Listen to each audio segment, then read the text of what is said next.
Welcome to the Real Estate Espresso Podcast, your morning shot of what's new in the world of real estate investing. I'm your host, Victor Menashe. Today is election day in the U.S., and on today's show, we're talking about what happens depending on who wins the election.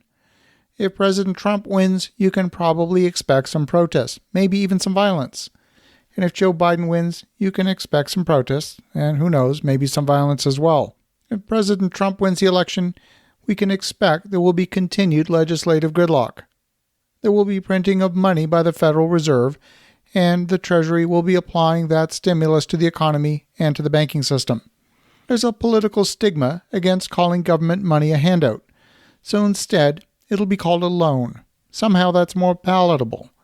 A loan needs to be paid back, but under certain conditions or even after a long enough time, some of those loans are probably forgivable and they'll disappear somehow.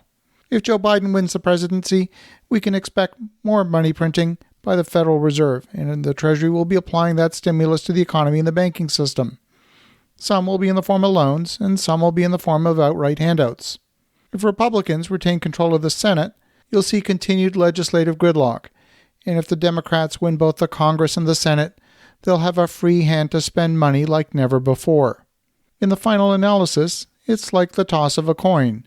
Heads you lose, tails you lose. Or maybe I'm being pessimistic. In that case, it's heads you win, tails you win. The outcome from a macroeconomic perspective is going to be very similar. Governments have few tools left in its arsenal to affect the economic outcome from the pandemic. Okay, so we know we're in an environment of unbridled printing of money. There's never been a culture or society throughout history that has successfully survived printing of money. We've seen the movie. We know the ending. It's the same plot, just with different actors. It's like watching the remake of The Wizard of Oz, sitting on the edge of your seat wondering what's going to happen next. Well, there have already been 50 adaptations of The Wizard of Oz. Enough already. Printing money is ultimately inflationary, which means devaluation of the currency. We know that regardless who wins the federal election, the US dollar will be worth less in the future than it was today. So how do you protect yourself? We have a stock market that is disconnected from reality. Most people of wealth owe their wealth to the fact that markets are not efficient. And it's that inefficiency that enabled millions of people to pay too much for their homes in 2007, only to have millions of investors buy up those homes at prices far below construction costs in 2009, 10, 11, and 12. It's that inefficiency that saw the U.S. stock market boom in 1929. It's that inefficiency that had Venezuela's stock market boom in 2017, only to have it lose 94% of its value in 2018. Students of history sat in wonder, expecting the U.S. stock market to eventually wake up to the money printing that took place in the wake of 2008. It's like a hit of cocaine that everyone knows is bad for the patient. Everyone expects the patient to die, but then they take another hit of cocaine and live to see another day. The Fed is buying $120 billion a month in treasuries and mortgage-backed securities. And this pace is faster than anything we saw following the 2008 financial crisis. When Emperor Nero clipped coins during his tenure at the helm of the Roman Empire, he thought he was doing the right thing. He took in 10 coins, clipped the corners, and produced 11. Wealth in the Roman Empire magically increased by 10%. Genius, right? Well, here too, we've seen the movie and we know how that ended. It was theft back then, and it's theft today. It's simply a theft that's become so common and widespread that it's gained an air of legitimacy.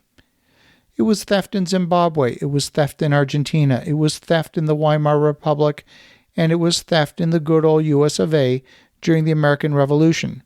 The Continental Congress issued continental dollars in 1775, and by 1781, just 6 years later, these notes were so worthless they completely stopped circulating. The U.S. experienced complete financial collapse in just 6 years. In truth, they had lost 80% of their value in just 3 years. So how do you protect yourself against this theft? If you've been listening to the show for any reasonable length of time, you already know the answer. You don't hold on to cash. You park your funds in hard assets, income-producing assets. You leverage those assets safely so you can repay those debts in future dollars that will be worth much less than dollars today. We real estate investors have the secret. We know how to protect our assets from this theft. And as you think about that, look forward to the day when you can thank the new president for helping you to become a billionaire. and hopefully $1 billion will be enough to buy you a new car. Have an awesome rest of your day. Go make some great things happen. We'll talk to you again tomorrow.